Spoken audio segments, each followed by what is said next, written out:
여러분 안녕하십니까? 저인구수학과의 닥터 데이비드 청입니다. 최근 뉴스를 보니까 헬라 세포의 법정 문제가 이제 타결되었다, 이러한 뉴스가 나왔습니다.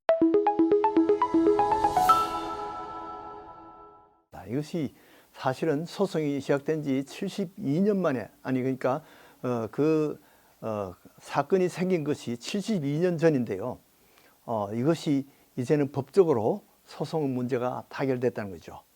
사실 궁금하지 않습니까? 사실은 한 10년 전에 또 이 헬라 세포에 대해서 제가 강의한 적이 있습니다. 헬라 세포라는 사실은 1950년도에 어떤 흑인 부인이 암에 걸렸어요. 자궁암에 걸려서 그 본인은 4개월 만에 그만 사망했습니다. 그러나 그 사망하기 전에 이 떼어낸 그 수술 부위가, 그 수술 부위를 하도 이상해서 그것을 세포를 배양을 해봤습니다. 배양했는데 이 세포가 예상외로 너무 잘 자라는 거예요. 마치 우리가 집에서 버섯을 키우듯이, 버섯 균주를 키우듯이 이것이 잘 자라요.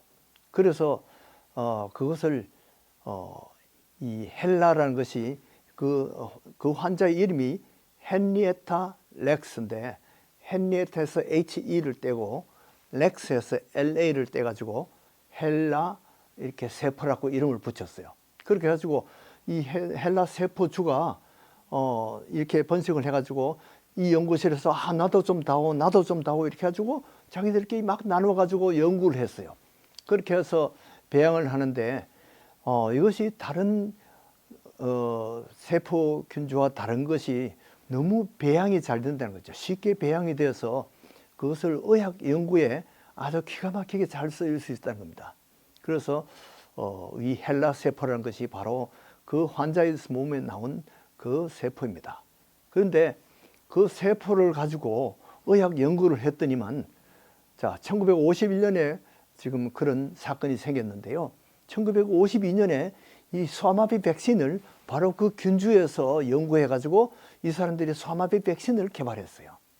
그래서 지금 와서는 어떻습니까? 이 보통 문명국에서는 소아마비를 백신을 다 맞아가지고 이제는 소아마비가 씨를 말려버렸어요. 소아마비가 없어요.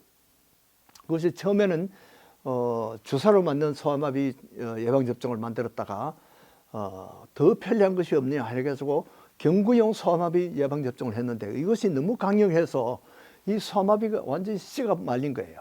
그런데 문제는 예방주사를 맞고 소아마비가 걸린 사람이 있어요. 그래서 경구용 예방주사 안 되겠다.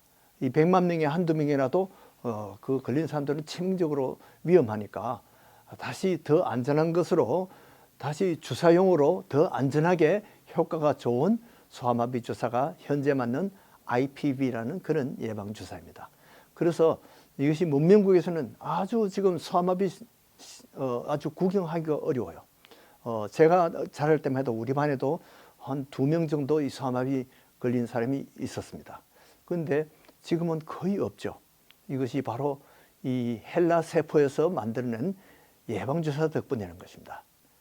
자, 그 다음에 1964년에는 84년에는 HPV cervical cancer 일으키는 HPV 바이러스를 연구해가지고 이 헬라 세포에서 연구한 것으로 예방접종을 만들어가지고 HPV 백신이 만들어졌어요. 그래서 처음에는 한 4종류 바이러스에 대해서 그것이 나와가지고 한 70%가 이것이 우리가 치료가 됐는데 보통 이 4종류가 거의 모든 이 자궁경부암 중에 70% 이상을 유발합니다. 그런데 지금은 옛날에 없던 종류를 또 5가지 더 보태서 HPV9이라는 그런 백신을 개발했어요. 이것은 거의 95% 이상의 이 자궁경부암을 예방할 수 있습니다.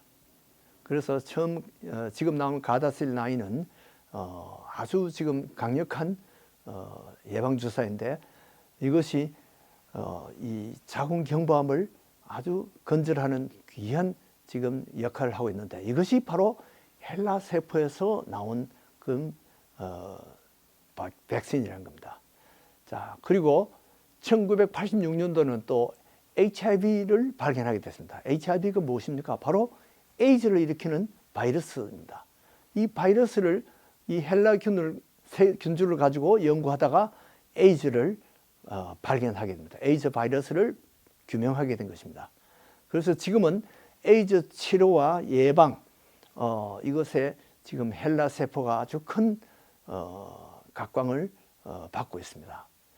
그 다음에 1989년도에는 텔로메라이즈라는 그런 이 세포의 그 노화를 일으키는 세포의 그 염색체 끝에는 그 텔로메라라고 하는데 텔로메어를 노화시키는 자꾸 짧아지면 그것이 사람이 노화되고 죽게 되는데 이 노화를 일으키는 일러 텔로메어를 짧게 만드는 텔로메레이즈를 활성화하는데 바로 이 규명하는데 이 헬라 세포가 사용되었습니다. 그래서 앞으로는 이 헬라 세포 가지고 암세포를 수명을 우리가 연구하고 암세포와 사람 수명을 아마 연장시키는데 큰 공헌을 쌓을 수 있지 않을까 지금 그런 기대를 가지고 있습니다. 2006년에 나온 가다실 백신 때문에 사실은 이제 세계 53만 명씩 새로운 자궁경부암이 발달하다가 이제는 그것이 아주 줄어들었어요. 그리고 해마다 27만 명이 사망했는데 미국에서도 매년 4천 명이 사망했었어요. 그러나 이 백신으로 이제는 2,800명의 생명을 건질 수가 있게 되었습니다. 지금도 이 세계에 37만 명이 자궁암을 예방하는 데 지금 아주 큰 공헌을 하고 있죠. 그리고 2008년도에는 노벨 생리학상을 바로 이 헬라셀 연구하다가 그것을 받게 되었고요. 2009년도에도 노벨 생리학상이 바로 이 헬라셀 연구에서 나오게 되었습니다. 그 다음에는 2013년도에는 헬라세포를 이용해 가지고 유전자 염기 서열을 해독할 수 있게 되었습니다. 그리고 이 헬라세포가 지금 배양을 얼마나 많이 했는지 처음에는 조그만 덩어리였는데 암덩어리였는데 지금은 세계적으로 약 5천만 톤이 지금 되어 있답니다. 우리가 옛날에 그 티베트 수술이라는 것이 있었어요. 그래서 그것에 우유를 자꾸 부어주면 거기서 이 우유가 이 사실 프로바이오틱을 생성해 가지고 그것이 가정마다 자꾸 이렇게 분양을 하고 자꾸 커지면 또 나눠주고 이렇게 했는데요.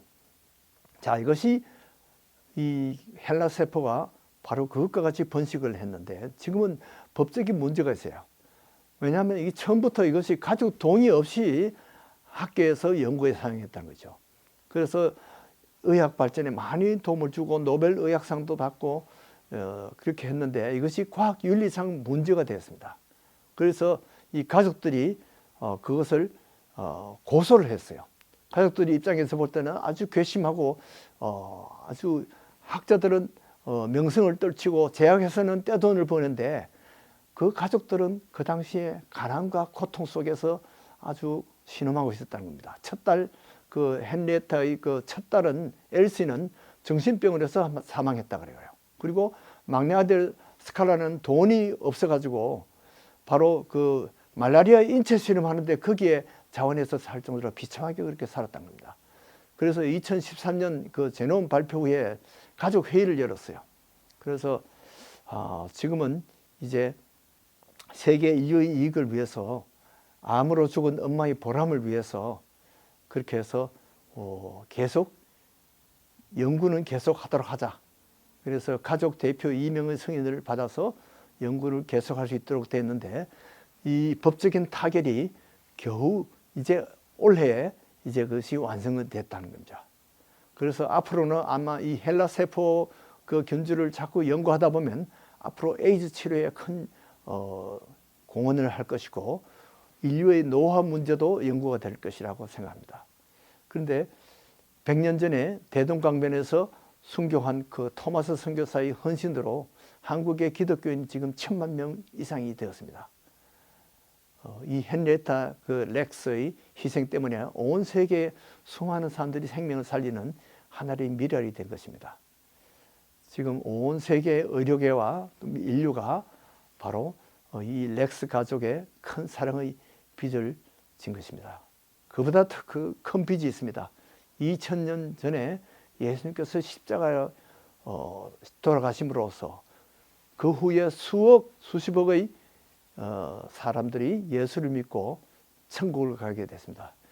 죄악의 저주에서부터 벗어날 수 있었습니다. 이것이 예수님의 은혜입니다. 여러분들도 예수 믿고 이러한 은혜의 대열에 참여하시기를 바랍니다. 안녕히 계십시오.